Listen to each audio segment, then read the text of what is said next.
transexual chamada Guilhermina. Essa transexual sofreu uma violência doméstica do seu companheiro. E nós entendemos que ela merecia, pelo princípio da dignidade da pessoa humana, ser protegida pela promotoria de violência doméstica. E entramos então com uma ação em favor da Guilhermina. E, infelizmente, porque vocês sabem, nós sofremos preconceito até quando nós defendemos essa posição, o Poder Judiciário foi contra, no primeiro grau foi contra, e o Ministério Público entrou com a ação, a Defensoria entrou com a ação, e agora, recentemente, o Tribunal de Justiça disse, uma decisão que eu considero inédita, que nós temos o dever de defender transgêneros e transexuais, porque a Lei Maria da Penha, até que os transgêneros e transexuais tenham uma lei específica, ela tem a obrigação de fazer aplicação, por analogia, a transgêneros e transexuais. Então, para a gente começar falando sobre a Lei Maria da Penha, a Lei Maria da Penha, vocês sabem que ela foi criada em 2006 para a proteção da violência doméstica contra a mulher. E o mais interessante na decisão do tribunal, e pasme, não é um erro, como muita gente achou, que houve um erro. Não houve. A decisão do tribunal equipara o transgênero e transexual, que assim se entende, como mulher. Se ele se identifica socialmente como mulher, ele tem que ser tratado como mulher. E se ele sofre violência doméstica, ele precisa ser amparado pela lei. Independentemente de que ele tenha identidade social, independentemente de que ele tenha identidade jurídica, independentemente de que ele tenha feito a cirurgia. Então veja, a lei, e seja bem claro, ela foi criada para proteger a mulher no âmbito de violência doméstica, e aí, violência doméstica, namoro, violência do marido contra a mulher, do pai contra a filha, do avô contra a neta, e aí nós vamos falar em todos os tipos de violência, quer seja violência no que tange a honra, a liberdade, violência sexual e até, como nós temos visto, violência nos casos de morte e agora mais recentemente no caso de feminicídio. Então, rapidamente, a lei contém violência física, psicológica, sexual, patrimonial e moral. E nós temos muitos casos de violência patrimonial, porque muitas vezes é um casal que pode ser um casal até homoafetivo, que tem um relacionamento que não está ainda a nível de casamento e que, quando se separam, muitas das vezes, o que tem maior poder econômico financeiro acaba prejudicando o outro. E aquele outro fica sem condições financeiras de se manter. E aí vem as questões de pensão alimentícia, vem a questão, no caso de morte, do recebimento de proventos previdenciários e toda uma questão que não é objeto desta primeira parte dessa nossa palestra. Muito bem. E tem também a questão da violência psicológica, que hoje gera o que nós chamamos das medidas protetivas. Então, vocês aqui que são mulheres e, eventualmente, os nossos transgêneros, transexuais, que sofrerem algum tipo de violência que nós estamos mostrando aqui, seja física, psicológica, sexual, psicológica ou patrimonial, poderão se valer da Lei Maria da Penha. E por isso que ontem na promotoria nós fizemos um esclarecimento na reunião que nós fizemos com o LGBTI, os representantes, para esclarecer para eles que nós estamos à disposição deles, justamente para que eles procurem a promotoria nesse sentido.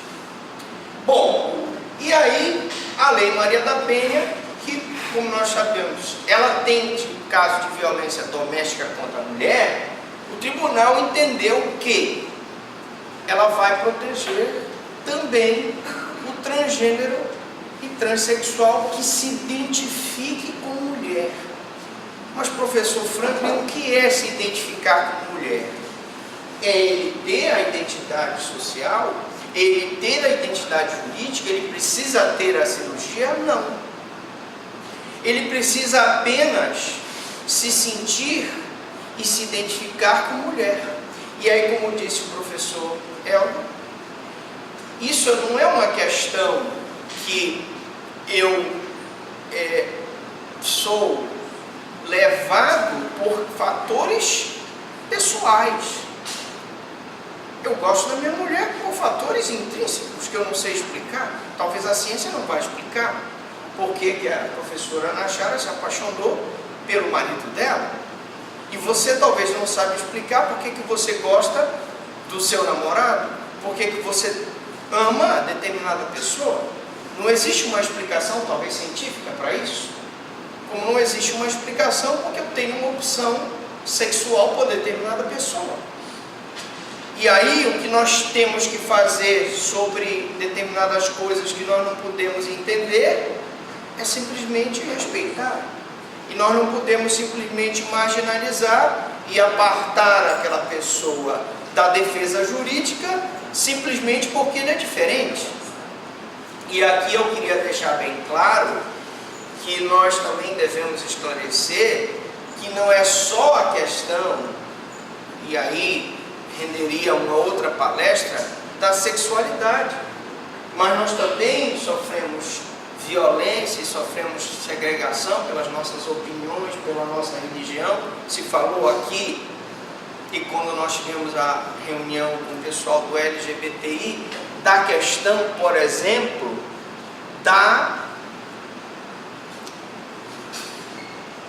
transgênero, que também sofre violência e sofre preconceito porque ela é mãe de santo, porque ela é da Umbanda.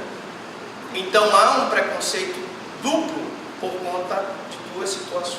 Bom, mas eu não quero perder muito tempo falando sobre isso, porque nós temos outras coisas relacionadas à Lei Maria da Penha, sobre aplicação da Lei Maria da Penha. Então, o que gera a violência? No caso da Lei Maria da Penha: ciúme, ressentimento, inveja, prepotência, machismo, competição, frustração, rejeição.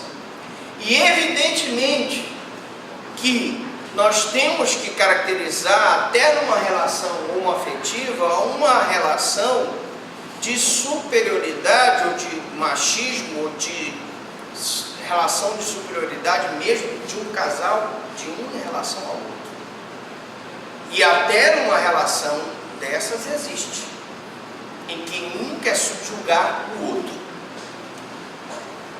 Também queria esclarecer que, a partir do momento em que eu tenho uma decisão judicial que faz uma aplicação em, como nós chamamos, de analogia in bonum parte, para favorecer essa aplicação a transgêneros e transexuais, enquanto eles não têm uma lei específica, porque consideram o transgênero e transexual como mulher, eu não posso apartá-lo da proteção jurídica.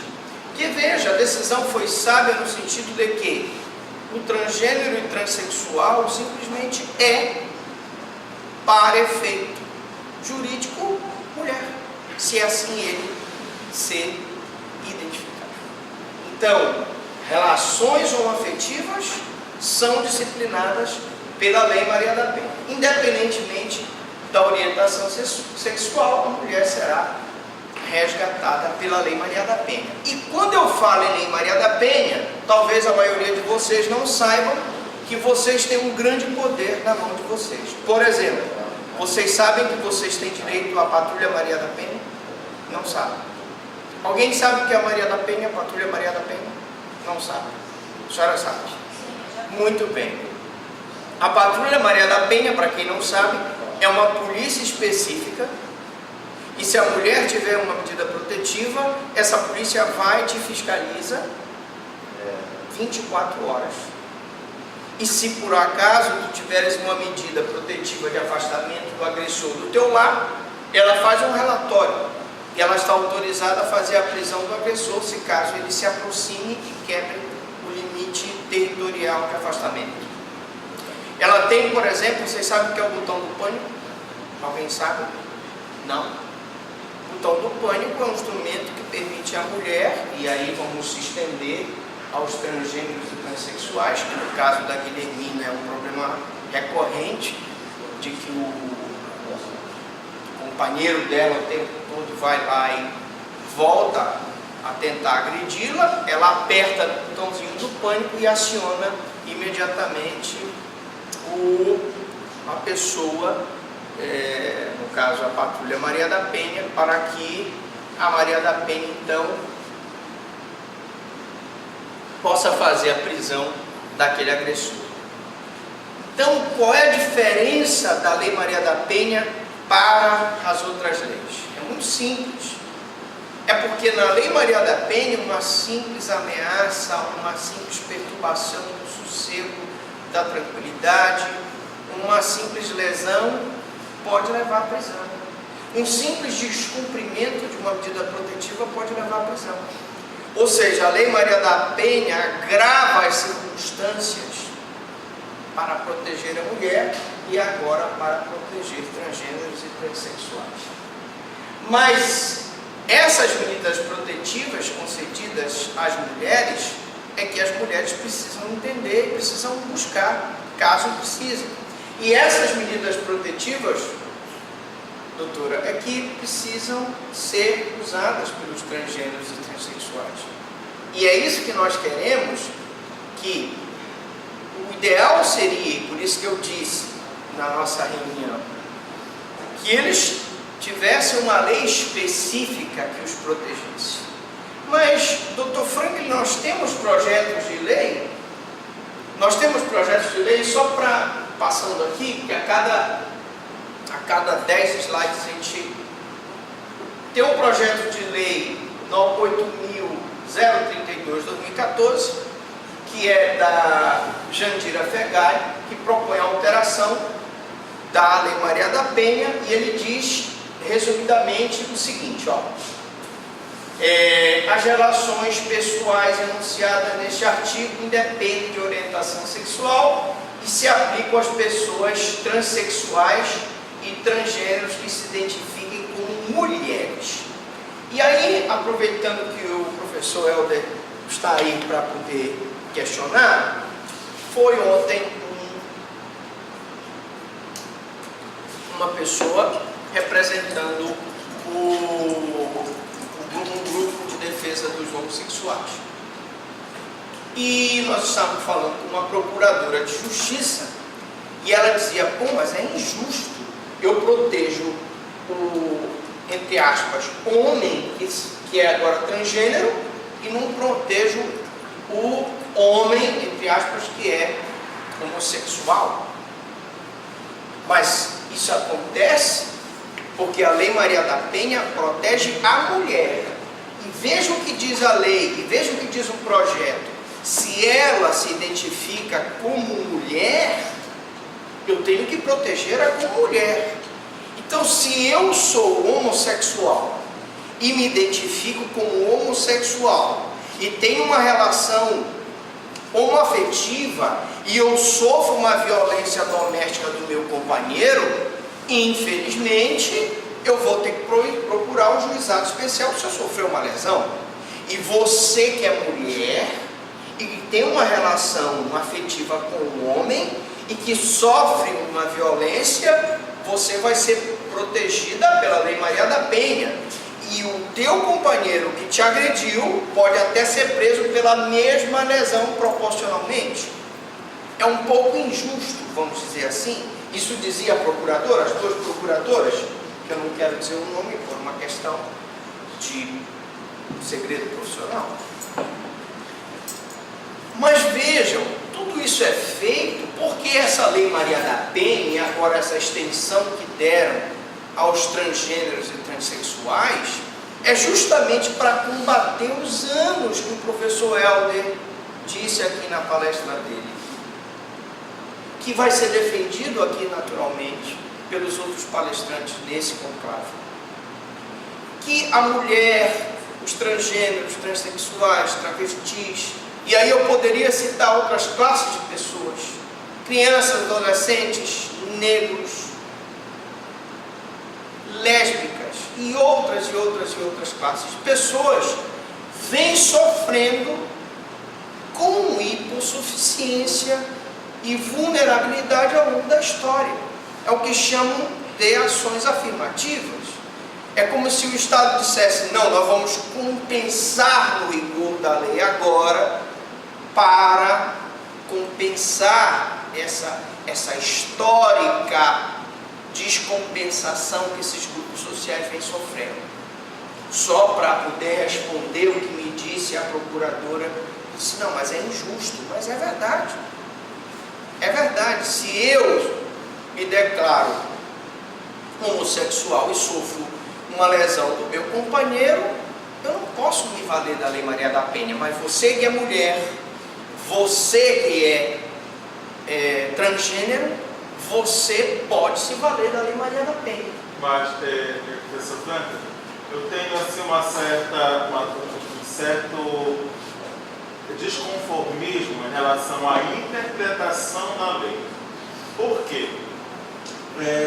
Quando se fala de Lei Maria da Penha, e eu discuto muito isso com veemência, fundamentado no livro do professor de Lisboa, da questão de gêneros internacionais, onde o gênero ele é bem definido, masculino e feminino. Quando a Lei Maria da Penha ela entra em vigor, ela tem como busca de conquista buscar a mulher por ser um ser hipossuficiente em relação ao homem. Mas aí eu vou jogar a linha na fogueira agora.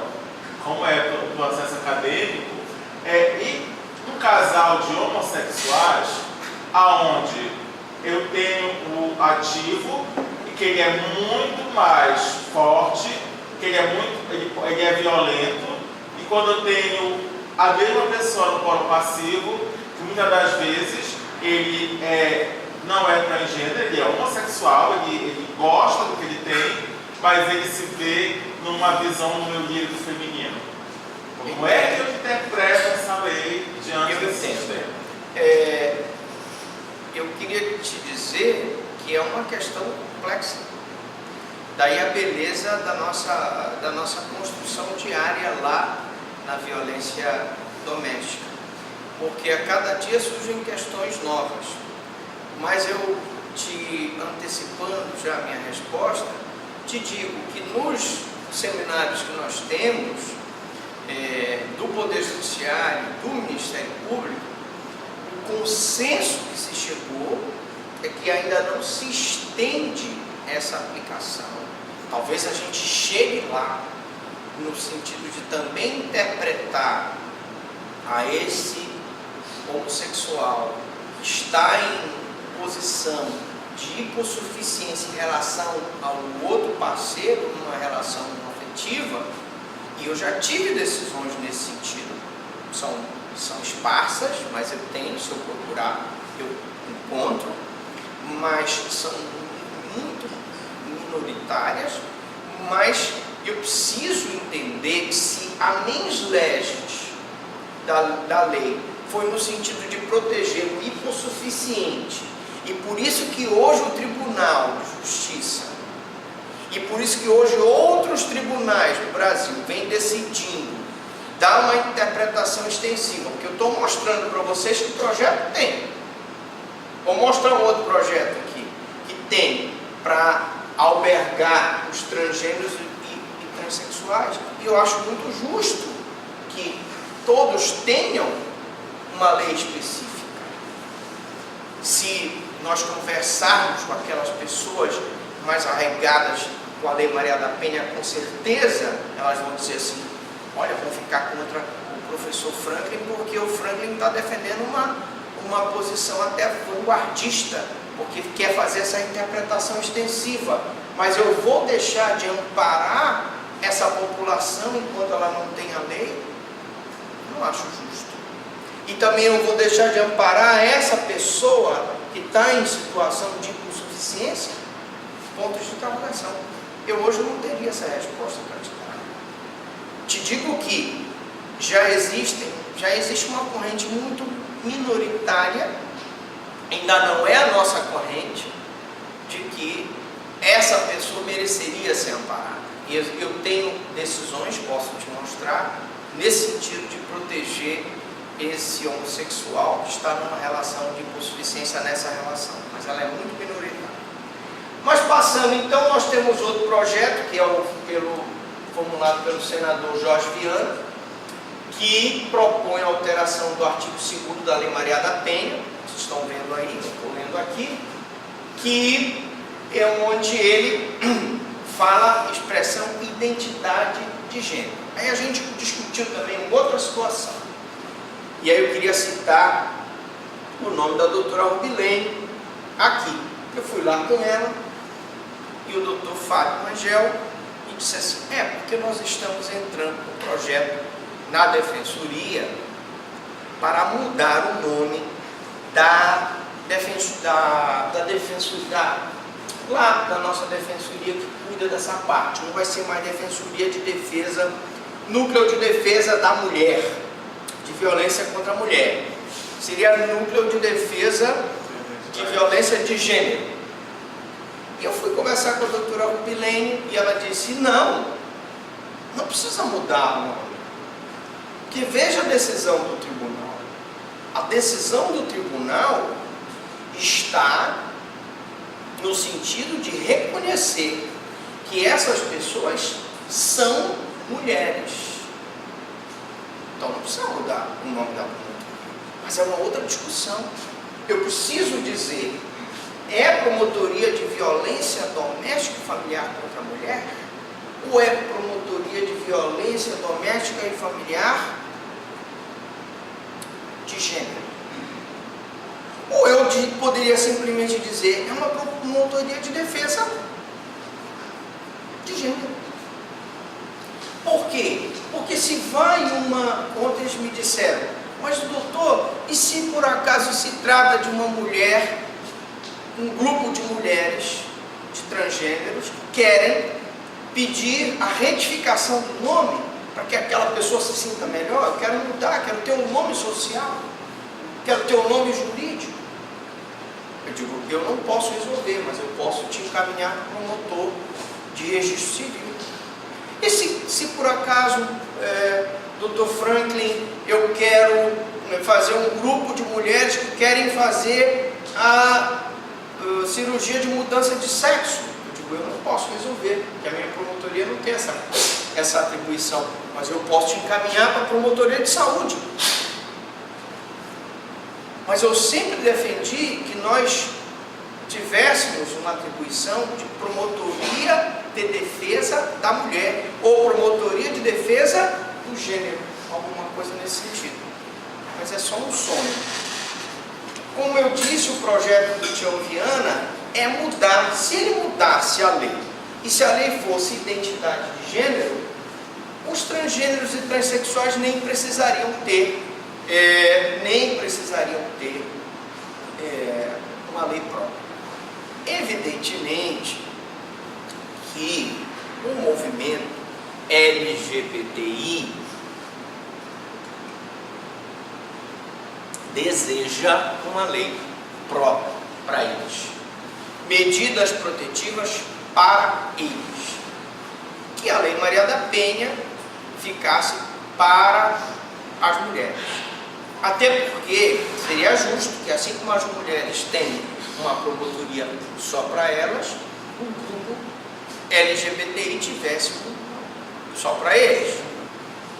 Mas o que eu defendo aqui, que fique bem claro, é que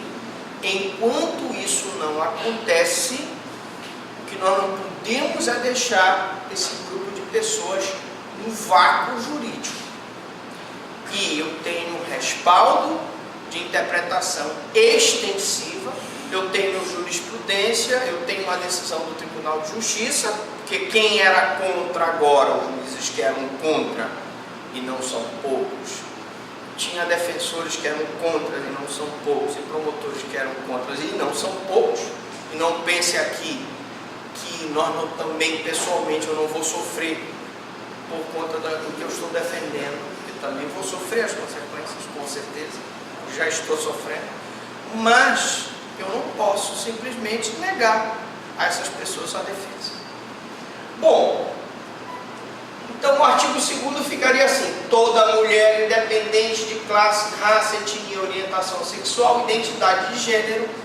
Então veja, nós estamos defendendo aqui não preconceito, liberdade de amar, liberdade, eu não falo nem raça, que a gente tem que falar raça humana, mas liberdade sexual. Você gosta de homem? Beleza. Você gosta de mulher? Beleza. Você gosta de alguém do mesmo sexo? Beleza. Você gosta de ambos os sexos? Beleza. E o que eu tenho a ver com isso? Eu não tenho que respeitar a tua opção. Eu não respeito o casamento de pessoas de sexos opostos. Quer dizer que o heterossexual pode casar e o homossexual não pode casar? O homossexual não pode ter o direito a receber a pensão do seu companheiro? O homossexual não pode ter os direitos que os outros têm? E cadê a igualdade? Ele não é sujeito de direito? Onde é que está a efetividade do direito? Então aqui nós estamos vendo, nesse pequeno artigo aí, igualdade, identidade de gênero, identidade e igualdade.